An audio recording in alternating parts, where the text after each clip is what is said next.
What's up guys, my name is Joe, and in today's video, Apple has finally unveiled their new lineup for their Macs and iPads. So, the event just finished right now. It's very fresh. I'm going to go through step by step on what they announced today, what the specs are, and what the prices are for these products. So if you're interested, then stick with me.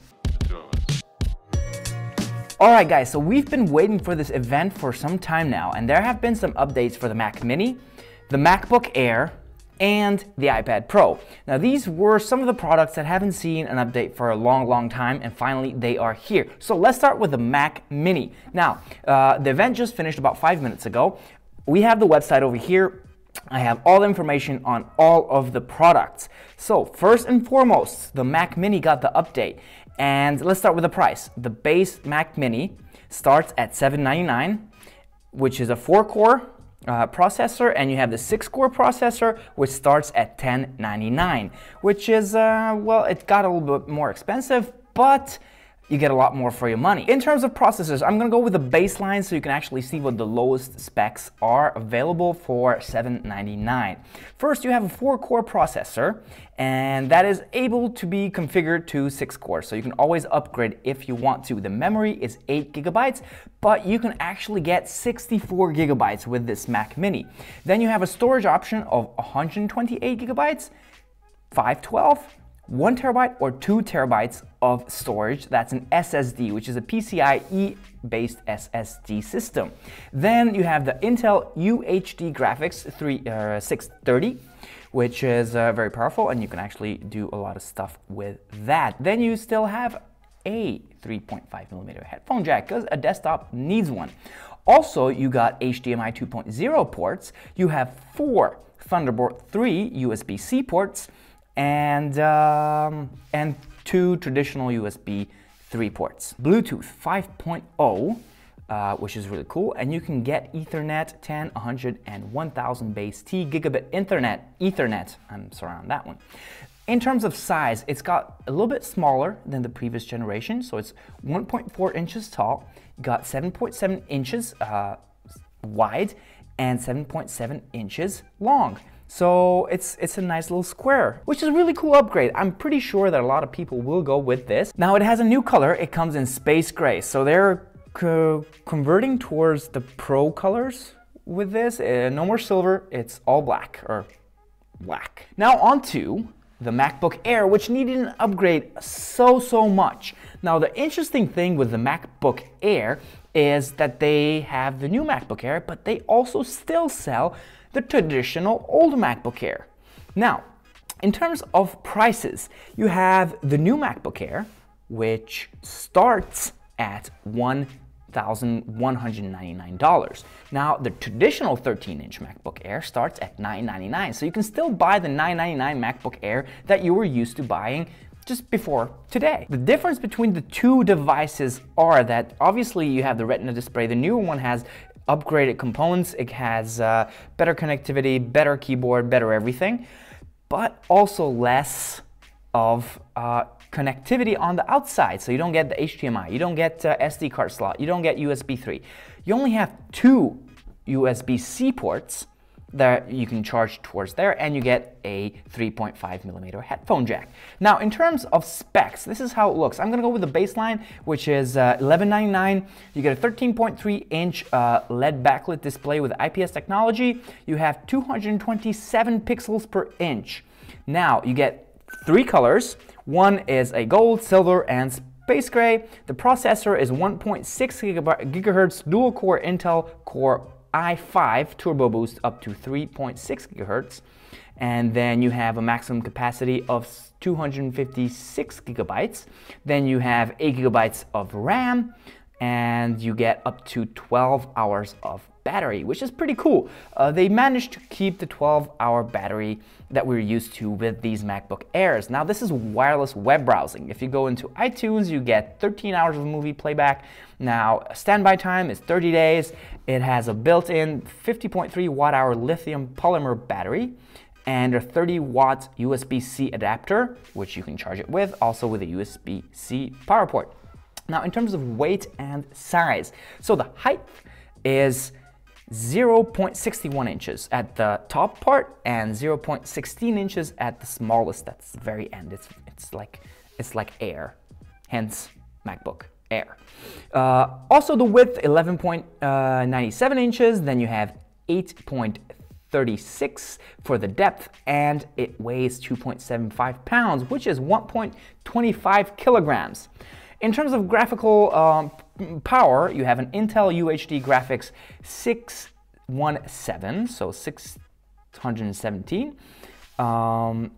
Then blah blah blah yada yada. You still have the 720p FaceTime HD camera. Oh Apple, when will you learn? Then you get two Thunderbolt USB-C ports, charging DisplayPort, Thunderbolt port, USB-C 3.1, generation 2, up to 10 gigabits Ethernet. And you only get Bluetooth 4.2 with this one.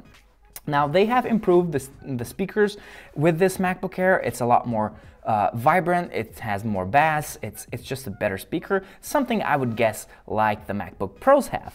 And finally, we come to the absolute gorgeous iPad Pro, the #1 spot in today's video, which they finally updated. It's been, I don't know, more than a year since they unveiled the previous version of iPad Pro. Now this version, it has no home button, it has Face ID, it has very, very small bezels, so it's like all screen. It's gorgeous. In terms of specs, you get, or in terms of sizes, you get an 11-inch and a 12.9 inch. Now the 11-inch is the same size as the previous version. You just get 0.5 inches more screen real estate. And the 12-inch version got actually a little bit smaller because they managed to fit it into a smaller body. Now, it comes in 4 capacities: 164, 256, 512, and 1 terabytes of capacity in an iPad Pro. Now this is actually really desktop class storage on these devices. As they said, iPads are selling better than the whole line of notebooks from other manufacturers. So, as they said, iPads are the most popular computers in the world as well. Now, let's dive into the specs. First, in terms of weight, the baseline Wi-Fi version comes with 1.03 pounds. That's 468 grams. It's not even half a kilo, which is amazingly light. I just can't imagine holding that in. I can't wait to try it out and show it to you guys. Then you have all the same components. You have 4 speakers, just like the one before, but now there's no home button. You have a Face ID sensor that works 360 degrees, and you can turn it any way you want. It will be able to recognize your face. That's very convenient. I wish they would have done that with the iPad or iPhone. At least, you know, just if I hold it on the sides, it would be very, very useful. Anyway, they chose not to. Then, connectivity.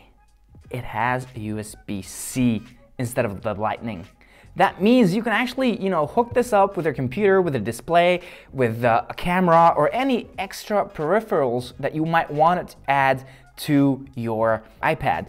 And there are just limitless possibilities on what you can use this device for now. Photoshop is bringing out their new app for just the iPad, and it works great, especially with Apple Pencil 2.0. The display is Liquid Retina.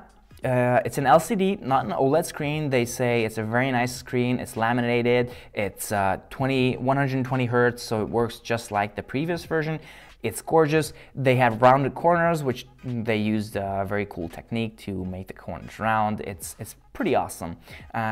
If it's anything like the iPhone XR, it's very good. I've been using the XR for a week now.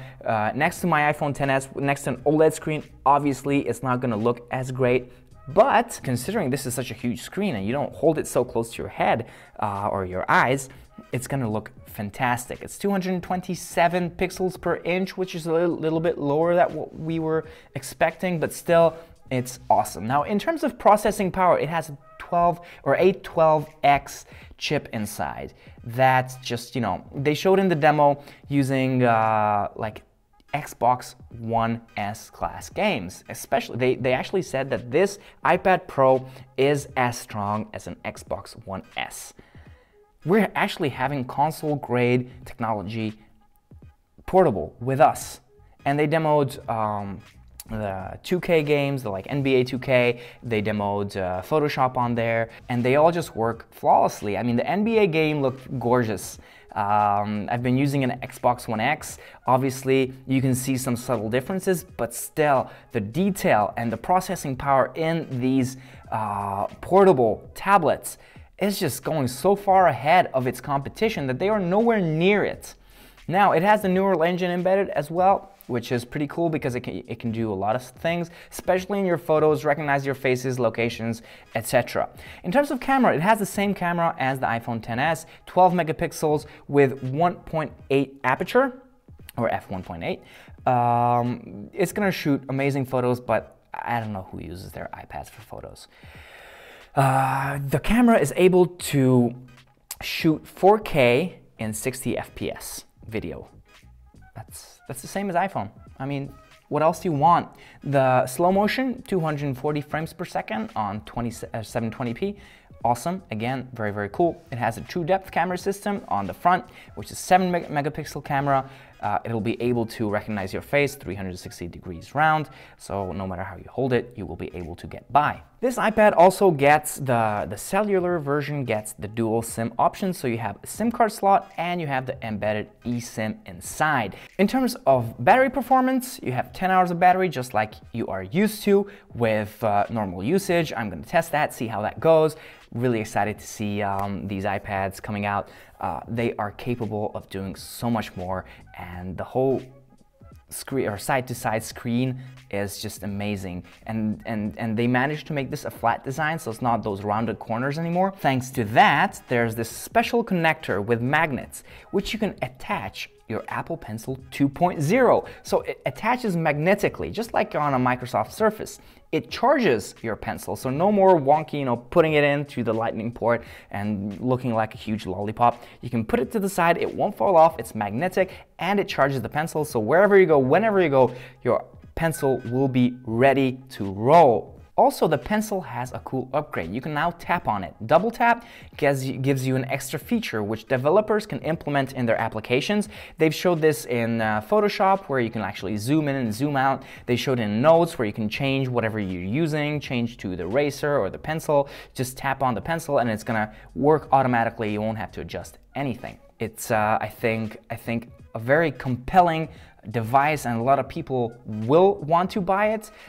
It will replace a lot of computers, I think. Not for professional users who use Final Cut or any other software that comes for the desktop, but I see a future where all of the applications that we use on our desktops will make itself to the portable tablets, in this case the iPad, and will be a lot easier to use. I just can't wait until they figure out how they can port Final Cut 10 to an iPad Pro and just, make videos on the go.